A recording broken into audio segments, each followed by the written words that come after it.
Hello friends, मेरा नाम है गौरव और मैं आज फिर से लेकर आया हूँ आपके लिए कुछ सवाल। एक पॉलीग्राफ या लाइट डिटेक्टर मशीन यूजुअली आपके दिमाग के अंदर झांक के नहीं बताती कि आप सच बोल रहे हो या झूठ। वो सिर्फ आपकी दिल की धड़कन, ब्लड फ्लो, स्वेटिंग और ब्रीदिंग रेट जैसी कई चीजों से पता लगाती है कि आप सच्चे हो या झूठे हो। बेसिकली वो आपके बॉडी प्रोसेसेस की वजह से ये बताती है, लेकिन एग्जैक्टली कैसे? आई मीन लाइट डिटेक्टर्स की वजह से कितने ही लोगों की दुनिया ऑलमोस्ट थम चुकी होगी जब उनका झूठ पकड़ा जाता है। बट व्हाट इफ अगर दुनिया रियल मायने में थम गई, यानी अर्थ ने स्पिन करना एक दिन वन फाइन डे बंद कर दिया, तो क्या होगा? क्या आपने कभी सोचा है? वेल, जितना मैं साइंस को अब तक समझ पाया हूं ना, इसका सबसे डेंजरस कॉन्सिक्वेंस होगा कि हम सब जिंदा जल जाएंगे। आई नो ये थोड़ा सा वियर्ड और हजम करने में मुश्किल लग रहा है कि रोटेशन से जलने का क्या संबंध है, पर उससे भी मुश्किल होता है सैनिटाइजर को हजम करना। Sounds nasty, but yes, you heard that right. अगर आपने कभी अपनी क्यूरियोसिटी की तलब को मिटाने के लिए हैंड सैनिटाइजर पीने के बारे में सोचा है, तो मैं आपको बता दूं कि आपकी आखिरी फैंटेसी साबित हो सकती है। और जानना चाहते हो कैसे? तो अंत तक बने रहना मेरे इस वीडियो में, जहां पर मैं आपको कुछ ऐसे सवालों के जवाब बताऊंगा जो आपके दिमाग में हमेशा गुटर गू करते रहते हैं। Let us get started with question number 1।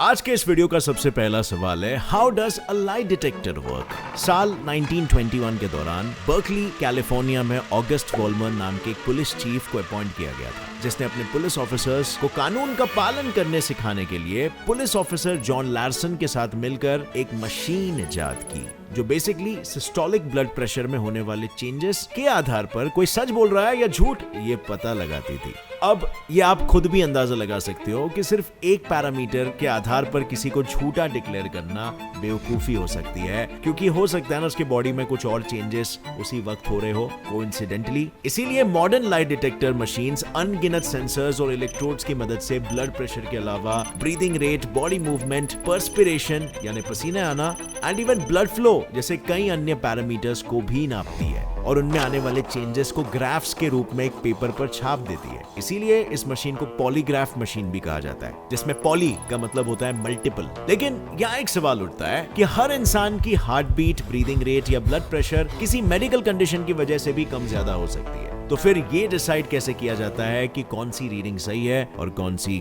गलत?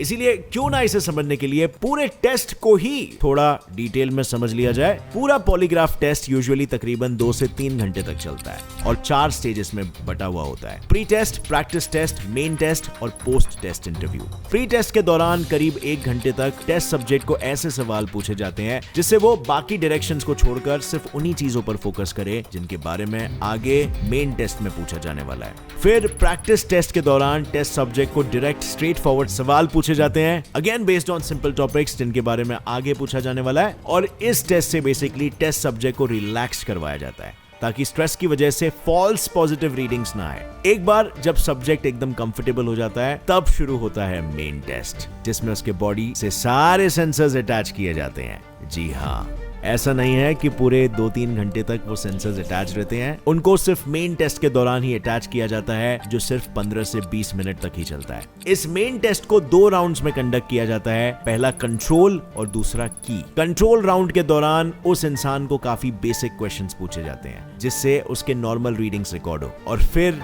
की राउंड में एक्चुअल डिफिकल्ट क्वेश्चंस पूछे जाते हैं ताकि नॉर्मल रीडिंग्स की फ्लक्चुएशन रिकॉर्ड किया जा सके। यानी सिंपल शब्दों में कहूं तो ऐसा कोई थ्रेशोल्ड वैल्यू नहीं होता कि इतनी वैल्यू आए तो इंसान झूठ बोल रहा है या इतनी वैल्यू आए तो सच बोल रहा है। हर इंसान के की क्वेश्चन की रीडिंग को उसी के कंट्रोल क्वेश्चन से कंपेयर किया जाता है। अगर इन रीडिंग्स में बहुत ज्यादा वेरिएशन दिखाई दिया ना, तो बंदा झूठ बोल रहा है, क्योंकि नॉर्मली सही जवाब देने पर किसी क्वेश्चन का उसकी रीडिंग सो एंड सो आती है, और झूठ बोलने पर उसके दिमाग को एक्स्ट्रा प्रोसेस करना पड़ रहा है, उसके बॉडी को एक्स्ट्रा वर्क करना पड़ रहा है, तो रीडिंग कुछ अलग आ रही है। लेकिन बस ऐसे ही किसी भी इंसान को डायरेक्टली झूठा घोषित नहीं किया जा सकता। इसीलिए पोस्ट टेस्ट इंटरव्यू में उस इंसान से उसकी पॉजिटिव वैल्यूज का रीजन भी पूछा जाता है कि क्या वो नर्वस था या क्या वो स्ट्रेस में था। खैर, चलिए अब चलते हैं हमारे दूसरे सवाल की तरफ, जो है what if the earth stops spinning. आज से तकरीबन 4 बिलियन साल पहले जब हमारी पृथ्वी मार्स जितने बड़े थिया नाम के प्लैनेट से टकराई, तब उस टकराव ने अर्थ को उसका रोटेशन और एक चांद गिफ्ट दिया। इस टकराव के वक्त चांद अर्थ से बेहद करीब रिवॉल्व करता था, जिससे अर्थ पर एक दिन केवल 6 घंटे का हुआ करता था। लेकिन फिर ये धीरे धीरे 4 गुना लंबा यानी 23 आवर्स 56 मिनट्स और 4 सेकंड्स जितना हो गया, क्योंकि हमारा चांद पृथ्वी के अराउंड एक प्रोग्रेड ऑर्बिट में रिवॉल्व करता है, मीनिंग हर रेवोल्यूशन के साथ वो अर्थ से तकरीबन 0.3 सेंटीमीटर दूर चला जाता है। अब जैसे कि हमें पता है रोटेशनल स्पीड मास डिस्ट्रीब्यूशन पर डिपेंड होती है। जब मून अर्थ से दूर जाता है तो बढ़ते मोमेंट ऑफ इनर्शिया के चलते अर्थ के रोटेशन का एंगुलर मोमेंटम और स्पीड घटती जाती है। अब जरा इमेजिन करो, अगर ऐसा ही चलता रहा और अर्थ ने पूरी तरह से रोटेट करना बंद कर दिया तो इसका हम पर क्या असर पड़ेगा? वेल, अगर ऐसा होता है तो सबसे पहले तो दिन और रात का साइकिल बंद हो जाएगा।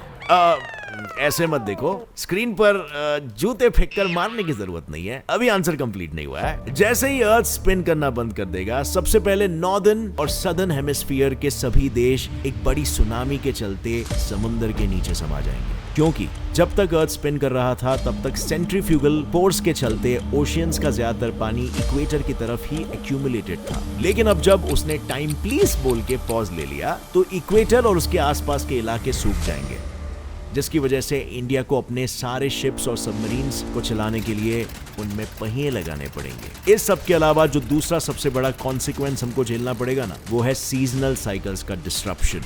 हमारे सीजन्स अर्थ के रेवोल्यूशन के अलावा बहुत हद तक मानसून विंड्स पर भी डिपेंडेंट होते हैं, जो अर्थ के रोटेशनल स्पीड की वजह से हॉरिजॉन्टली बहते हैं। जब अर्थ स्पिन करना ही बंद कर देगा तो ये विंड्स वर्टिकली बहना शुरू कर देंगे, पोलर ओशियन से इक्वेटोरियल लैंड की तरफ, बिल्कुल किसी बीच पर बहती हवा की तरह। पर अब भी कुछ लोगों को ये इतना खतरनाक नहीं लग रहा होगा, क्योंकि उनको ये नहीं पता कि अर्थ के स्पिनिंग के रुकने से हम सब जल के मर जाएंगे। जी हाँ, अर्थ का आउटर कोर मोल्टन मेटल से बना हुआ है, जिसमें इंटेंस हीट की वजह से ज्यादातर एलिमेंट्स आयोनिक यानी चार्ज्ड स्टेट में रहते हैं। जब अर्थ घूमता है तो उसके साथ ये चार्ज्ड पार्टिकल्स भी घूमते हैं, जिससे अर्थ को उसकी मैग्नेटिक फील्ड प्राप्त होती है। क्योंकि सिंपल सा फंडा है, मैग्नेट्स को तेजी से गोल घुमाओगे तो इलेक्ट्रिसिटी पैदा होगी, और चार्ज्ड पार्टिकल्स को तेजी से गोल घुमाओगे तो मैग्नेटिज्म। सो अगर अर्थ ने स्पिन करना बंद कर दिया तो मैग्नेटिज्म गायब हो जाएगा और सूरज से आती सोलर विंड्स हमारे पृथ्वी को ऐसा रोस्ट कर देगी कि कैरी मिनाटी भी हमें नहीं बचा पाएगा। और इसीलिए उससे पहले कट लेते हैं हमारे तीसरे सवाल की ओर। What is the science behind being a transgender? साल 2020 में सुप्रीम कोर्ट ऑफ इंडिया ने कोविड जैसा एक मेजर इशू सर पर होने के बावजूद भी सेंट्रल गवर्नमेंट को एक इंपॉर्टेंट नोटिस जारी की ट्रांसजेंडर कम्युनिटी के प्रोटेक्शन को लेकर, क्योंकि ऐसी महामारी के काल में भी क्राइम्स अगेंस्ट ट्रांससेक्सुअल्स कम होने का नाम ही नहीं ले रहे थे। मगर आखिर ये क्राइम्स होते ही क्यों है? वेल, जितना मैं समझ पाया हूं ना, मुझे अवेयरनेस की कमी लगती है। बहुत से लोगों को ये पता नहीं है कि फीमेल्स का मेल्स की तरह बिहेव करना या मेल्स का फीमेल्स की तरह बिहेव करना असल में एक जेनेटिक डिसऑर्डर है, जिसे जेंडर डिस्फोरिया कहते हैं। हम सबको सेक्स क्रोमोसोम्स के बारे में ये तो पता है कि उससे बच्चे का सेक्स यानी कि जेंडर डिसाइड होता है, मगर बहुत से लोगों को ये नहीं पता होता कि हर एक बच्चा पहले मिनट से ही मेल या फीमेल नहीं बनता। प्रेगनेंसी के 2 महीने के बाद उसका सेक्सुअल डिफरेंशिएशन होता है, और फिर उसके 2 से 3 महीने बाद उसके दिमाग का डिफरेंशिएशन होता है। जब एक बच्चा माँ के पेट में डेवलप हो रहा होता है, तब शुरू के 7-8 हफ्तों तक सिर्फ उसका एक एक्स क्रोमोसोम ही एक्सप्रेस हो रहा होता है, जो मेल्स और फीमेल्स दोनों में ही होता है। पर फिर समय आता है लिंग परिवर्तन का, यानी वो समय जब मेल्स में वाई क्रोमोसोम अपने आप को एक्सप्रेस करने लगता है। वाई क्रोमोसोम पर एक SRY जीन होता है, जो अब तक चले आ रहे कॉमन सेक्स ऑर्गन यानी गोनैड को मेल सेक्स ऑर्गन यानी टेस्टिस में कन्वर्ट होने का सिग्नल देता है। अगर उसको ये सिग्नल नहीं मिला तो वो बाय डिफॉल्ट फीमेल ओवरी में तब्दील हो जाएगा। जैसे ही मेल्स में टेस्टिस पूरी तरह से डेवलप हो जाता है, वो मेल रिप्रोडक्टिव हार्मोन टेस्टोस्टेरोन, जो कि एक एंड्रोजन है, को सेक्रीट करना शुरू कर देता है, जो फिर कुछ वीक्स बाद उस बच्चे के डेवलपिंग ब्रेन को मैस्कुलिनाइज या सिंपली कहूं तो मेल दिमाग में कन्वर्ट करने लगता है। इस पूरे प्रोसेस के दौरान बस होता यह है कि ब्रेन के कुछ की हिस्से, जैसे कि प्रीऑप्टिक एंटीरियर हाइपोथैलेमिक एरिया, जिसे POAHA कहते हैं, फीमेल ब्रेन से अलग दिशा में डेवलप होने लगता है। मिसाल के तौर पर इस POAHA में 4 रीजन्स होते हैं, जिन्हें इंटरस्टिशियल न्यूक्लियाई कहा जाता है। इनमें से third interstitial nucleus of the anterior hypothalamus males में 2.8 गुना बड़ा होता है। अब क्योंकि ये एरिया सीधे सीधे हमारे सेक्स हार्मोन्स को कंट्रोल करने वाला गोनाडोट्रोपिन हार्मोन के सेक्रीशन में इन्वॉल्व होता है, आप समझ ही सकते हो कि ये साइज का डिफरेंस हमारे सेक्सुअल बिहेवियर को कितना इन्फ्लुएंस करता होगा। यानी